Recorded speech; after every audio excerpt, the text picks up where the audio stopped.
ప్రభు అయిన యేసుక్రీస్తు నామమున అందరికీ శుభములు వందనములు తెలియజేస్తూ మరొకసారి అందరినీ ఈ రీతిగా కలుసుకోవడం చాలా సంతోషకరం. ప్రార్థన చేసుకుందాము. మహాపరిశుద్ధుడా ప్రభువా, మరి మా యొక్క జీవితాల్లో ఈ రీతిగా ప్రభువా మరి నీ యొక్క వాక్యము ధ్యానించుటకు ప్రభువా మరి వినుటకు ప్రేక్షకులకు మీరు ఇస్తున్నటువంటి కృపను ధన్యతను బట్టి మీకు శుభములు వందనములు నాయన. కొద్ది నిమిషములు నీ యొక్క వాక్యాన్ని ధ్యానించబోచుండగా ప్రభువా మరి నాకును వినబోచున్నటువంటి ప్రతి ఒక్క బిడ్డకు నీ యొక్క పరిశుద్ధాత్మ తోడ్పాటును శక్తిని అనుగ్రహించి కాపాడము. మా ప్రభువైన యేసుక్రీస్తు పేట అడిగి వేడుకొంచున్నాము తండ్రి, ఆమేన్. ప్రభువైన యేసుక్రీస్తు నామమున మరి ఒకసారి అందరికీ శుభములు. నేను రీసెంట్గా ఈ యొక్క సోషల్ మీడియాలో చూసేటప్పుడు ఒక చిన్న కొటేషన్ చదివాను. నేను ఆ యొక్క చిన్న కొటేషన్ని మొదటగా చదివి వినిపిస్తాను. Judas has the best teacher, Judas had the best pastor, Judas had the best pastor, Judas had the best leader, Judas had the best leader, Judas had the best advisor, Judas had the best advisor, Judas had the best counselor, Judas had the best counselor, yet he failed. The problem is not the leadership, the church you go, but if your attitude or character doesn't change, doesn't transform your heart, you will always be the same. The problem is not the leadership or the church you go. If your attitude or character does not change, doesn't transform your heart, you will always be the same. ప్రేమైనటువంటి వారలారా, మరి ఈ యొక్క కొటేషన్కి తెలుగులో అర్థం మనం గమనించినప్పుడు యూదా ఇస్కరియోతు మనకందరికీ తెలిసినటువంటి వ్యక్తి. మరి ఈ యొక్క యూదా ఇస్కరియోతుని గురించి మాట్లాడినప్పుడు ఈ యొక్క కొటేషన్లో ఏం చెప్తున్నారంటే, ఆయనకు ఒక మంచి అడ్వైజర్, మరి తనకు ఎలా బ్రతకాలి, ఎలా జీవించాలని చెప్పేటువంటి గొప్ప వ్యక్తి ఉన్నాడంట. ఒక మంచి టీచర్ ఉన్నాడంట, ఒక మంచి పాస్టర్ ఉన్నాడంట. తన బాధలో కృంగినప్పుడు కౌన్సిలింగ్ చేయడానికి ఒక మంచి వ్యక్తి ఎవరంటే యేసు ప్రభువుల వారు. అంటే ఈ యొక్క యూదా ఇస్కరియోతు యేసు ప్రభువుల వారిని వెంట శిష్యుడిగా తిరగడం మనకందరికీ తెలుసు. 12 మంది శిష్యులు, అతను ఒకటిగా ఉండడం మనం చూస్తున్నాం. మరి అదే కాదు, చాలామందికి మనకి తెలియనటువంటి విషయం ఏంటి అంటే, ఈ యొక్క చరిత్రకారులు మరి ఈ యొక్క వేదాంతులు రాసినటువంటి పుస్తకాల్లో యూదా ఇస్కరియోతు క్రీస్తు ప్రభువుల వారి యొక్క ముఖ్య అనుచరుడుగా ఉన్నాడు. మరి ఈయన యొక్క పని ఏంటి అన్నప్పుడు 12 మంది శిష్యులకు దేవుడు ఒక్కొక్క పని అప్పగించి ఉన్నాడంట. మరి ఈ యొక్క పనులలో ముఖ్యమైనటువంటి పని ఏంటి అని చూసినప్పుడు, మరి యేసు ప్రభువుల వారి ప్రయాణంలో, యాత్రలో ఎప్పుడైనా అవసరం వచ్చినప్పుడు ఏదన్నా కొనుగోలు చేయడానికి కావలసినటువంటి డబ్బును ఎక్కడ ఎవరి దగ్గర ఉంచి ఉన్నారంటే ఈ యొక్క యూదా ఇస్కరియోతు దగ్గరనే. మనం అనుకోవచ్చు మత్తయి ఉన్నాడు కదా, ఈ యొక్క చూజన్ చూసినప్పుడు చాలామంది మేము అనుకుంటాం ఏంటంటే is the tax collector, he may be maintaining this money అని చెప్పేసి మనం అనుకుంటుంటాం. కానీ మరి యేసు ప్రభువుల వారు మరి యూదా ఇస్కరియోతును ఆయన దగ్గర డబ్బు ఉంచున్నాడంట. ఎందుకంటే దేవుడు తన పైన పెట్టుకున్నటువంటి నమ్మకాన్ని ఇక్కడ చూపిస్తున్నాడు. మొట్టమొదటిది మరి యూదా ఇస్కరియోతు, నాయనా నేను నిన్ను నమ్ముతున్నాను, అందుకే ఈ యొక్క డబ్బు, ఇంతదైనటువంటి డబ్బు నీ దగ్గర ఉంచుతున్నాను అని చెప్పేసి మొట్టమొదటి దేవుని తన ప్రేమను, తన నమ్మకాన్ని అక్కడ కనపరుచుకోవడం మనము చూడవచ్చు. రెండవదిగా మరి యూదా ఇస్కరియోతు చేసే తప్పు తెలీదా అన్నప్పుడు తెలుసు. మరి వీరందరూ కూడా ఆ యొక్క పస్కా పండుగ భోజనంలో కూర్చున్నప్పుడు మీలో ఒకరు నన్ను పట్టించబోచున్నారని చెప్పేసి యేసు ప్రభువుల వారు చెప్తున్నారు. మరి మనం చూసినప్పుడు యేసు ప్రభువుల వారికి ఆ వ్యక్తి కూడా తెలుసు. మరి ఏం చేస్తున్నాడు యేసు ప్రభువుల వారు అంటే, తనను ప్రేమిస్తున్నాడు, ఒక అవకాశం ఇస్తున్నాడు. ఈయన కూడా నా కుమారుడే కదా అని చెప్పేసి దేవుడు ఒక అవకాశం ఇస్తున్నాడు. అందుకే మనం చూసినప్పుడు దేవుని ప్రణాళికలో సాతానుకు బానిసగా అవ్వడం మనం చూడవచ్చు. మరి ఇక్కడ యూదా ఇస్కరియోతు దేవుని ప్రణాళికలో భాగం. మనం అందరం అనుకోవచ్చు, కానీ యూదా ఇస్కరియోతు ఒక తప్పు పని చేశాడు, ఒక చెడ్డ పని చేశాడు, అతను ఒక దొంగ, అతను ఒక డబ్బుకు ఆశించేటువంటి వ్యక్తి అని మనం చూడవచ్చు. కానీ దేవుని ప్రణాళికలో ఆయన కూడా భాగమై ఉన్నాడు. మరి యేసు ప్రభువుల వారిని ఆ యొక్క రోమా సైన్యానికి ఒకరు పట్టించాలి. ఎవరు కావాలి? ఈ యొక్క యూదా ఇస్కరియోతు. ప్రేమైనటువంటి వారలారా, మనమందరం మరి ఒకసారి జ్ఞాపకం చేసుకుంటే, మరి ఈ యొక్క యూదా ఇస్కరియోతు ఇక్కడ ఒక చిన్న తప్పుద చేస్తున్నాడు. ఏంటి? ఆయన దగ్గర డబ్బు ఉంది, దేవుడు ఆయన పైన నమ్మకం ఉంచి డబ్బు ఉంచితే కూడా ఆయన ఆ డబ్బును కాక లోకరీత్యా దేవుడు ఉంచినటువంటి గొప్ప నమ్మకాన్ని విడిచి, దేవుడు ఉంచినటువంటి ప్రేమను విడిచి, ఈ లోకంలో ఆ యొక్క 33.5 నాణ్యాలకు ఆశపడి ఉన్నాడు. ప్రేమటువంటి వాళ్ళారా, మరి నీవు నేను కూడా ఒకసారి మన జీవితాన్ని జ్ఞాపకం చేసుకోవాలి. మన జీవితం కూడా ఈ యొక్క లోకంలో ఉన్నటువంటి తుప్పు పట్టేటువంటివి, ఈ యొక్క కుళ్ళిపోయేటువంటి వస్తువుల కోసం నువ్వు నేను ఆశపడుతున్నాము. ఈ యొక్క శరీరం కుళ్ళు పట్టేటువంటి శరీరం, ఈ యొక్క వస్త్రాలు, ఈ యొక్క డబ్బు, ఇవన్నీ కూడా కాలి బూడిదయ్యేటువంటి వస్తువులు. వీటి నిమిత్తమా మన జీవితము? ఒకసారి ఆలోచన చేయాలి. సాతానుకు బానిసలు అవుతున్నామా? యూదా ఇస్కరియోతు వలె నీవు నేను ఉన్నామా? ఒకసారి జ్ఞాపకం చేసుకోవాలి. మరి ఇక్కడ చదివినటువంటి కొటేషన్లో మరి మనం వెళ్ళేటువంటి సంఘం తప్పు కాదు, మనకున్నటువంటి ఆ యొక్క పాస్టర్ టీచర్ల తప్పు కాదు, కానీ మనం ఎక్కడ వేసినటువంటి గొంగడి వల్లే మన వ్యక్తిత్వం ఉంటే, ఎంత మంచి పాస్టర్ వచ్చినా, ఎంత మంచి వాక్యము బోధించినా, ఎంత మంచి ప్రార్థన చేసినా కూడా మన జీవితంలో మార్పు రాదండి. ఒకసారి జ్ఞాపకం చేసుకోవాలి. మనమందరం ఏమనుకుంటామంటే, ఇక్కడ మన యొక్క కర్నూలు పట్టణంలో జరుగుతున్నటువంటి పరిస్థితి ఏంటంటే, సిఎస్ఐ చర్చిలో పరిశుద్ధాత్మ లేదు, సిఎస్ఐ చర్చెస్లో మరి యొక్క వాక్యము లేదు, మరి ఆ సంఘానికి వెళ్తే, ఆ చర్చికి వెళ్తే ఇవన్నీ మేము పొందుకుంటాము అని చెప్పి మనం అందరం అనుకుంటున్నాం. కానీ ఒకసారి జ్ఞాపకం చేసుకోవాలండి. ఏంటి, ఎక్కడికి వెళ్ళినా, ఎంత మంచి బోధకుడున్నా, ఎంత మంచి పాటలు పాడేటువంటి వ్యక్తి ఉన్నా, నీవు ఎక్కడికి వెళ్ళినా నీవు మారకుంటే ఇట్స్ వేస్ట్. నువ్వు వెళ్ళేటువంటి బోధకుడు తప్పు కాదు, నువ్వు వెళ్ళేటువంటి సంఘము తప్పు కాదు, నీ తప్పు. ప్రేమటువంటి వారలారా, నీవు నేను సంఘాలు మార్చిన, పాస్టర్లను మార్చిన, బోధకులను మార్చిన, సేవకులను మార్చిన, చర్చెస్ ఎన్ని మార్చినా కూడా నీ జీవితము మారకుంటే ఇదంతా కూడా వ్యర్థమే. లోకమును మనం విడిచి దేవుని వెంబడించవలసిన వారమే. ఒక యవనస్తుడు ఉన్నాడు అనమాట. మత్తయి సువార్తలో మనం చూసినప్పుడు యవనస్తుడు యేసు ప్రభుల వారి దగ్గరికి వచ్చేసి, అయ్యా యేసు ప్రభుల వారు, నేను నిత్య జీవం పొందుకోవాలనుకుంటున్నాను. ఈ యొక్క నిత్య జీవం పొందుకోవాలంటే నేను ఏం చేయాలంటే, అయ్యా మరి ఉన్నటువంటి ధర్మశాస్త్ర గ్రంథంలో లిఖింపబడినటువంటి ఆజ్ఞలను, ధర్మశాస్త్రం నీవు ఆచరించాలన్నప్పుడు వాటన్నిటినీ నేను తూచా తప్పకుండా పాటిస్తున్నా అన్నాడు ఆ యవనుడు. ఓ సంతోషము. మరి ఇప్పుడు ఇంకా నేను ఏం చేయాలి అని చెప్పేసి ఆ యొక్క యవనస్తుడు అడిగినప్పుడు, యేసు ప్రభువు నీకున్న సమస్తమును విడిచి నన్ను వెంబడించు అన్నాడు. ఈ దినమున దేవుడు నీకు నాకు పిలుపునిస్తున్నాడు. మనమందరం ఏమనుకుంటున్నామంటే, నా యొక్క వృద్ధాపంలోనో, నేను రిటైర్డ్ అయినాకనో సేవ పరిచయం, it's not a thing to God's పిలుపు. దేవుని పిలుపు ఎప్పుడో రిటైర్డ్ అయినాక రాదండి, ఎప్పుడో సేవ తర్వాత సంవత్సరాల కాలం నీవు ఖాళీగా ఉన్న సమయంలో సేవ చేసేది కాదు. దేవుడు ఎప్పుడు పిలిచాడో ఆ క్షణం వచ్చే నీవు పిలుపు పొందుకోవాలి. మరి ఇక్కడ కూడా మనం చూసినప్పుడు, మరి ఈ యొక్క యూదా ఇస్కరియోతుకు మంచి టీచర్ ఉన్నాడు, యేసు ప్రభుల వారే ఆయనకు తోడుగా ఉన్నాడు, ఆయన నమ్మిక ఉంచాడు, ఆయన ప్రేమను చూపించాడు. ఈ దినం మనం పాస్టర్లు మనం నిందిస్తున్నాం, పాస్టర్లు సరిగ్గా వాక్యం చెప్పడం లేదు, లేదా ఆ సంఘము బాగలేదు, ఆ సంఘంలో ఈ యొక్క వర్షిప్ లేదు, ఆ సంఘంలో ఇది లేదు, అది లేదు. ఇట్స్ నాట్ ఎన్ మిస్టేక్, నీ తప్పు. నీలో మార్పు రాకుండా నీవు విశ్వాసముగా ప్రార్థన చేసినప్పుడు నీవు కూడా అన్నీ పొందుకుంటావు. ప్రేమటువంటి వారు, నా జీవితంలో జరిగినటువంటి ఒక చిన్న సంఘటన నేను చెప్తాను.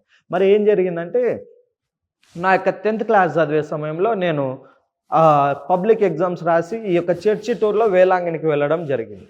వేలాంగినికి వెళ్ళిన తర్వాత అక్కడ నాతో పాటు ఉన్నటువంటి అందరూ కూడా మరి యొక్క తలనీలాలు అర్పించుకొని గుండు కొట్టించుకుంటే అక్కడ మనం కోరుకునేది జరుగుతుంది అని చెప్పడంతో నేను కూడా అందరితో పాటు వెళ్ళి అక్కడ తలనీలాలు అర్పించి గుండు కొట్టించుకోవడం జరిగింది. మరి అదృష్టవశాత్తు నేను అసలు 10th ఫెయిల్ అవుతా అనుకున్నాను. మరి ఒక మంచి మార్కులతో, మరి ఈ యొక్క B గ్రేడ్తో నేను 10th క్లాస్లో పాస్ కావడం జరిగింది. నేను ఆశ్చర్యపోయినా, ఇదేదో నిజంగా మరి అక్కడికి వెళ్ళినప్పుడు తల నీలాలు అర్పిస్తే ఇది జరుగుతుందేమో అనేసి అక్కడ మొదలుకొని దగ్గర ఒక 5 సంవత్సరాలు ప్రతి సంవత్సరం డబ్బులు ఉన్నా లేకున్నా అప్పు సొప్పు చేసి ఖచ్చితంగా అక్కడికి వెళ్ళి తల నీలాలు అర్పించి అక్కడ ఉన్నటువంటి ఈ యొక్క వేలాంగిని వాటర్ అయితేనేమి, నూనె అయితేనేమి నేను తెచ్చుకునేవాడిని. మరి తర్వాత ఏమైపోయిందంటే, నా యొక్క విశ్వాసము మళ్ళీ మారిపోయింది. నా యొక్క వేదాంత విద్య మొదటి సంవత్సరంలోనికి నేను రావడం జరిగింది. ఆ యొక్క వేదాంత విద్య మొదటి సంవత్సరంలో నా ట్రైనింగ్ మెదక్ కెథడ్రల్లో వేసి ఉన్నారు. ఆ యొక్క కెథడ్రల్లో వేసినప్పుడు నేను ప్రార్థన చేసుకున్నాను అనమాట. నా యొక్క వేదాంత విద్యలో నాకు ఆర్థికంగా నాకు ఇబ్బందులు ఉన్నాయి, నాకు అవసరత తీరాలని చెప్పేసి ప్రార్థన చేసుకున్న నెలకు అనుకోని రీతిగా మరి గొప్ప అద్భుత ఆశ్చర్యకార్యం నా జీవితంలో జరిగింది. అప్పుడు నేను నమ్మా, ఈ యొక్క మెదక్ చర్చిలో నేను ప్రార్థన చేసుకుంటే నేను అనుకునేది సమస్తము జరిగిందని చెప్పేసి అక్కడ నుండి దగ్గర దగ్గర ఒక 4 సంవత్సరాలు రెగ్యులర్గా మెదక్ కెథడ్రల్కి వెళ్ళి నేను అక్కడ ప్రార్థన చేసుకోవడం జరిగింది. నేను అనుకున్నటువన్నీ కూడా అక్కడ జరగడం జరిగింది. ఆ తర్వాత ఏం జరిగిందంటే నేను ఇంకా ఈ యొక్క వేదాంత విద్య పూర్తి చేసుకొని మన యొక్క హోలీ క్రాస్ కెథడ్రల్ నంద్యాల చర్చ్లో ట్రైనింగ్కి నేను వచ్చినప్పుడు మరి మా యొక్క ఆర్డినేషన్ కొద్దిగా లేట్ అయ్యింది. అప్పుడు నేను మళ్ళీ మోకరించి కన్నీటి ప్రార్థన చేశాను. అయ్యా ఎందు నిమిత్తం అయ్యా అని ప్రార్థన చేసినప్పుడు మరి మాకు ప్రార్థన చేసిన నెలకి ఆర్డినేషన్ రావడం జరిగింది. అదే కాక నా వివాహము జరగడం జరిగింది అక్కడే ప్రార్థన చేసినప్పుడు. తర్వాత కూడా గర్భఫల నిమిత్తము ప్రార్థన చేసినప్పుడు కూడా నాకు మరి దేవుడు నా భార్యకు నాకు గర్భఫలం అనుగ్రహించడం జరిగింది. మరి అక్కడ నేను ఏం ఆలోచన చేసాను, దేవుడు నాకు ఒక తలంపు అనుగ్రహించినాడు. It is not the places, ఆ చర్చికి ఈ చర్చికి అక్కడికి వెళ్ళి ఇక్కడికి వెళ్ళడం కాదు, నీవు నేను విశ్వాసముతో ఎక్కడ నిలబడి ప్రార్థన చేసినా కూడా దేవుడు ఆలకిస్తాడు. దేవుడు మన జీవితంలో గొప్ప కార్యములు జరిగిస్తాడండి. మరి ఎక్కడికో వెళ్ళాల్సిన అవసరం లేదు. మరి మోషే ఆ యొక్క మండుచున్న పొద దగ్గర ప్రార్థిస్తున్నాడు. మరి అక్కడ ఉన్నటువంటి కొండ ప్రాంతం అది దేవుడు మాట్లాడడానికి ఒక ప్రాంతము ఏర్పాటు చేసుకున్నాడు. అందుకే ఆయనతో అన్నాడు, అయ్యా నీవు నిలబడినటువంటి స్థలం పరిశుద్ధ స్థలం, దేవునితో నీవు నేను ఎక్కడైనా మాట్లాడవచ్చు, దేవుడు ఆలకిస్తాడు. ఈ దినంన మరి మనం ఎలా ఉన్నాం? యూదా ఇస్కరేతు వలె ఉన్నామా? మరి లోకాన్ని మనం విడిచిపెట్టాలి. ఎంతవరకు ఉన్న విశ్వాసంలో మనం నిలకడగా ఉండటం లేదు, కానీ లోకరీత్యా మనము చాలా విషయాల్లో నిలకడగా ఉంటున్నాం. మరి ఎన్నో ఆశల చేత మనం ఉన్నాం. ఫర్ ఎగ్జాంపుల్గా మన నిలకడ ఎలా ఉంటుందంటే, ఒక ఇల్లు కట్టుకోవాలి, ఆ ఇంటి కోసం నేను ఏదైనా చేస్తాను, ఒక మొబైల్ కొనాలి, ఒక యవనస్తుడు ఒక బండి కొనాలి, వీటి కోసం నేను ఏదైనా చేస్తాను. ఇలా ఒక జీవితం అనేది మారిపోయింది. తల్లిదండ్రులను బట్టి యవనస్తులు, వారి యొక్క సంతానము, వారి పిల్లలు కూడా మారిపోతున్నారు. ప్రేమటువంటి వాళ్ళారా, ఒక్కసారి మన జీవితాన్ని పరీక్షించుకుందాం. ఈ యొక్క తాత్కాలికమైన లోకం గురించి మనం ఆలోచన చేస్తున్నాం, తాత్కాలిక వస్తువుల గురించి, తాత్కాలిక జీవితం గురించి మనం ఆలోచన చేస్తున్నాం. ఈ యొక్క యాత్రికులం మనమంతా ఎవరమంట? ఈ లోకంలో యాత్రికులం, ప్రయాణికులం, పరదేశులం అని చెప్తున్నాడు. మనమంతా కూడా తిరిగి మన దేశానికి వెళ్ళవలసిన వారమైంది. మరి ఆ యొక్క దేశం కొరకు మనం ఆలోచన చేయకుండా చిమ్మెటతో నిండినటువంటి ఈ లోకాన్ని గురించి మనం ఆలోచన చేస్తున్నాం. ఆ సంఘానికి వెళ్ళి ఈ సంఘానికి కాదు, విశ్వాసము చేత నువ్వు ఎక్కడ నిలబడినా కూడా నువ్వు పొందుకోగలవు. ప్రేమైనటువంటి వాళ్ళారా, మరి ఆ రీతిగానే ఇక్కడ యూదా ఇస్కరియోతు కూడా పశ్చాత్తాపడుతున్నాడు. ఎప్పుడు? తప్పు చేసిన తర్వాత అయ్యా నేను పాపం చేసిన అని పశ్చాత్తాపడుతున్నాను. కానీ ప్రేమైనటువంటి వాళ్ళారా, దేవుడు ఆల్రెడీ నీవు నేను చేసేటువంటి పాపాల నిమిత్తం ముందే మరణించి ఉన్నాడు. ఆయన గొప్ప సాక్షి జీవితం మన ముందు ఉంచినాడు. క్షమించేటువంటి ప్రేమాగుణము కలిగినటువంటి జీవితం, నమ్మకమైనటువంటి జీవితం మన ముందు ఉంచినాడు. కానీ ఈ దినమున మనము మన కుటుంబాల్లో ఒకరి మీద ఒకరికి నమ్మకం లేదు, ఒకరి మీద ఒకరికి ప్రేమ లేదు, ఒకరి మీద ఒకరు ద్వేషంతో ఈ రీతి అయినటువంటి జీవితంతో మనం జీవిస్తున్నాం. ఒకసారి మన జీవితాలను పరీక్షించుకుందాం. దేవుని కొరకైనటువంటి మార్పును మనం పొందుదాం. యూదా ఇస్కరియోతు వలె కాకుండా దేవుని ప్రణాళికలో ఆయన ఉన్నాడు, కానీ పాపానికి బానిస అయ్యాడు. ఆ యొక్క 33 వెండి నాణ్యాల నిమిత్తం ఆయన తన యొక్క జీవితాన్ని చెడగొట్టుకొని ఉన్నాడు. లోక ఆశ మరి ఆ యొక్క దానిని అనుభవించాడంటే అది కూడా లేదు. ఒకసారి జ్ఞాపకం చేసుకుందాం. మన జీవితం ఎందుకొరకు? మన జీవితం దేవుని కొరకు. దేవుని ప్రణాళికలో నీవు నేను భాగమై ఉన్నాం. మన యొక్క జీవితాన్ని మార్పు తెచ్చుకుందాం. మనం దేవుని కొరకు జీవిస్తాం. ప్రేమైనటువంటి వాళ్ళారా, దేవుడు పిలుపునిస్తున్నాడు. మరి ఈ రీతిగా ఈ దినం దేవుడు నీతో మాట్లాడుతున్నాడు. ఈ క్షణం నీవు మోకరించు, నీవు ఉన్నటువంటి చోటనే నీవు మోకరించు, ప్రార్థన చేయి. నీ ఇంటిలో ఉన్నటువంటి ప్రతి ఒక్క సమస్య నిమిత్తం ఈ క్షణమే నీవు అక్కడ మోకరించి ప్రార్థన చేసినప్పుడు నీవు దాని జవాబు పొందుతావు. దయచేసి మీరున్నటువంటి స్థానంలో మీరందరూ మోకరించండి. మరి మీరు దేవుని మీద నమ్మకం ఉంచండి, విశ్వాసం ఉంచండి. నమ్ముట నీ వలనైతే నమ్మువానికి సమస్తము సాధ్యము. దేవునితో మాట్లాడుతున్నాడు. ప్రేమైనటువంటి వారులారా, ఆర్థిక సమస్యలు అయితేనేమి, ఇంటిలో మరి వివాహాల సమస్యలు అయితేనేమి, భార్య భర్తల మధ్యన ఇబ్బందులు అయితేనేమి, పరీక్షల నిమిత్తం అయితేనేమి, దేని నిమిత్తము చింత ఉన్నా ఆ యొక్క చింత అంతా కూడా నీవు దేవుని మీద వేయి. ఈ క్షణం దేవుడు నీకు పిలుపునిస్తున్నాడు. ప్రార్థన చేయి, ఈ క్షణం నీవు మోకరించు, విశ్వాసముతో అడుగు. దేవుడు నీ యొక్క విశ్వాసాన్ని బట్టి జవాబును అనుగ్రహిస్తాడు. ప్రేమైనటువంటి వాళ్ళారా, నీ ఉన్న చోటిలోనే ఈ క్షణమే మోకరించు, ప్రార్థించు. ఆయన యందు విశ్వాసం ఉంచి ప్రార్థించిన ప్రతి వానికి అడుగుడి మీకు ఇయ్యబడును, తట్టుడి మీకు తీయబడును అన్నాడు. ప్రేమైనటువంటి వాళ్ళారా, దయచేసి దేవుని పైన నమ్మకం ఉంచండి. ఎక్కడికో వెళ్ళాలి, పుణ్యక్షేత్రానికి వెళ్ళాలి, నేను అక్కడికి వెళ్ళాలి, అది అర్పించాలి, ఇది కాదు. నీ యొక్క సమయాన్ని, దేవుడు మనకు అనుగ్రహించినటువంటి గొప్ప సమయాన్ని మనం దేవుని కొరకు సమర్పించుకుందాం. ప్రేమైనటువంటి వారులారా, దయచేసి మోకరించండి, దయచేసి ప్రార్థన చేయండి. మనమందరం కూడా దేవుని కొరకు సమర్పించుకుందాం. నా జీవితాన్ని దేవుని కొరకు అంకితము చేస్తాం. ఆయన యొక్క రెండవ రాకడలో మనమందరము కూడా పిలువబడాలి, మనమందరము కూడా ఎత్తబడాలి. అంటే లోకాన్ని విడిచి యూదా ఇస్కరియోతు వలె కాక మనం దేవుని ప్రణాళికలో ఆయన నమ్మకమైనటువంటి బిడ్డలుగా మనం అందరం మన జీవితాలను మలుచుకున్నాం. ఆ రీతి అయినటువంటి కృప దేవుడు ఈ దినమున నీకు నాకు అనుగ్రహిస్తున్నాడు. అటువంటి కృపను పొందుకునేటువంటి భాగ్యము కొరకై ఈ క్షణమున మనమందరం మోకరించి ప్రార్థిస్తాం. మహోన్నతుడా, మహాపరిశుద్ధుడా, జీవంగల దేవా, ఈ క్షణము నాయన మేమందరము ప్రార్థన చేస్తాం. మా యొక్క జీవితాలలో ఎన్నో ఇబ్బందులతో, రోగాలతో ప్రభువా, మరి ఎన్నో చింతల నిమిత్తము ప్రభువా, మరి పిల్లల చదువుల నిమిత్తమైతేనేమి ప్రభువా, ఆరోగ్యాల నిమిత్తమైతేనేమి, వివాహాల నిమిత్తమైతేనేమి ప్రభువా, ఎన్నో సమస్యల చేత మా కుటుంబాలు నింపబడినాయి. అవునైనా ఇవన్నీ ఎందు నిమిత్తం అంటే ప్రభువా, మరి దేవుని మహిమ పరచుటకే, లేదంటే ప్రభువా మరి మా యొక్క జీవితంలో విశ్వాసము కోల్పోయినటువంటి వారిగా ఉన్నామని చెప్తున్నా. అవునైనా మరి నైనా మీరు పిలుపునిస్తున్నారు నైనా. మరి యోబు వలె గొప్పదైనటువంటి విశ్వాసం మాకు అనుగ్రహించి, యెహోవా ఇచ్చిన యెహోవా తీసుకొని యెహోవా నామమునకు మహిమ కలుగును గాక. దేవా, ఆ రీతి అయినటువంటి గొప్ప విశ్వాసం మాకు అనుగ్రహించండి.